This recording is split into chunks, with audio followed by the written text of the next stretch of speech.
Olá, me chamo Bruno e sou estudante do curso de Sistemas de Informação do campus de Três Lagoas. Hoje irei falar sobre o meu projeto de pesquisa de iniciação científica, que teve seu início em agosto do ano passado e foi orientado pelo professor Dr. Rafael Rossi. O tema do projeto é Classificação Automática de Textos via Aprendizado Semi-Supervisionado baseado em uma única classe e representação em redes. Atualmente, uma grande quantidade de informações são produzidas e armazenadas, uma boa parte delas em forma de texto.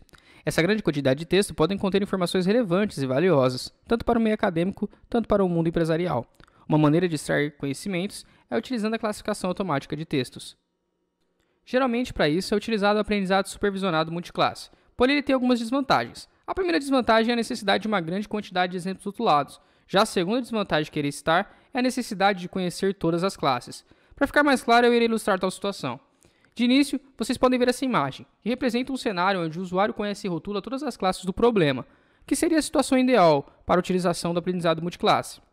Na segunda figura, percebe-se que o usuário não conhece ou não rotulou todos os exemplos, que em nosso caso são os exemplos de cor verde. Isso poderia levar a uma classificação com erros. Já na terceira figura, o usuário desconhece as outras classes ou apenas deseja oferecer as classes de interesse.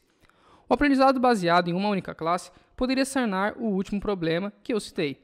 Porém, ele ainda assim necessita de uma grande quantidade de exemplos rotulados da classe de interesse para alcançar uma boa eficiência.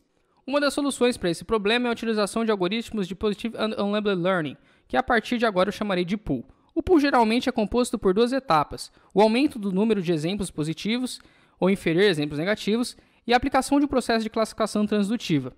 Após essas duas etapas, temos algo parecido com isso. O objetivo da SC tem como principal a proposta do uso de técnicas de aprendizado semi-supervisionado mais adequadas para a classificação de textos. Como objetivo secundário, tem-se a implementação de algoritmos baseline para comparação com os algoritmos propostos. Esse projeto de C propôs e implementou um framework de pool, baseado em duas etapas que é comumente utilizado na literatura. Na primeira etapa, nós temos a obtenção de exemplos positivos e negativos confiáveis por meio de um AMUC supervisionado. Para ficar mais simples, irei representar graficamente para vocês. Nessa primeira etapa, é necessária a definição de quantos exemplos rotulados por vez serão e quantas interações.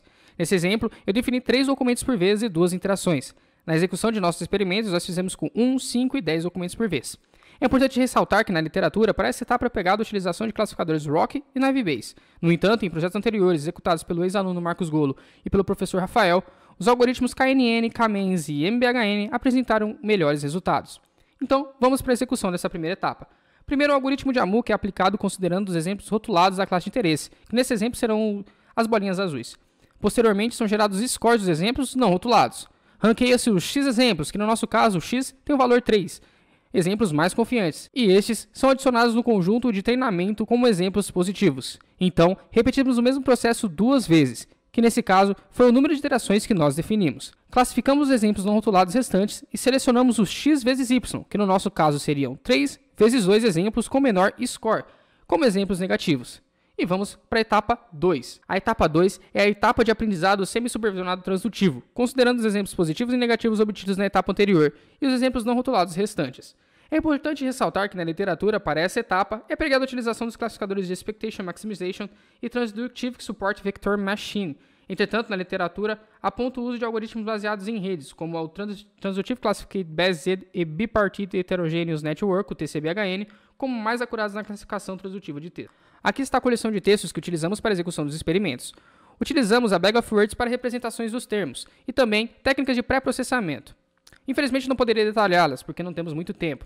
Para avaliação experimental, primeiro pegamos uma das coleções de textos citadas, a qual será nosso dataset. Logo após, para cada classe de dataset, pegamos uma porção de exemplos da mesma e deixamos-nos como rotulado. O restante se junta às outras classes em um dataset de exemplos não rotulados. Após essa divisão, os exemplos tanto rotulados como não rotulados são submetidos ao processo de pool. Depois, o avaliamos os resultados utilizando um grupo de exemplos não rotulados, fazendo uso da métrica F1. Como podemos ver nos gráficos, a abordagem de self-training que nós propomos bate o algoritmo baseline RCS-VM, proposto pela literatura. E além disso, em ambas as etapas, o algoritmo proposto pela literatura tem escolhas não adequadas, que são o ROC na primeira etapa e o TSVM na segunda. Já ao escolher o KME como algoritmo da primeira etapa, há um aumento de performance significativo, e ainda assim, fazendo a alteração do algoritmo da segunda etapa, obtemos ainda mais ganhos. É notável analisarmos métodos comparáveis que, ao tratarmos ambientes com poucos exemplos rotulados, com a abordagem pool, a utilização de algoritmos mais adequados, como o KME na primeira etapa e o TCBHN na segunda etapa do método, demonstram vantagens de performance. Os trabalhos futuros, nós pretendemos a obtenção de resultados de outros baseline e a realização de um estudo de caso, como a criação de um sensor sobre vacina da Covid, aplicando o método proposto.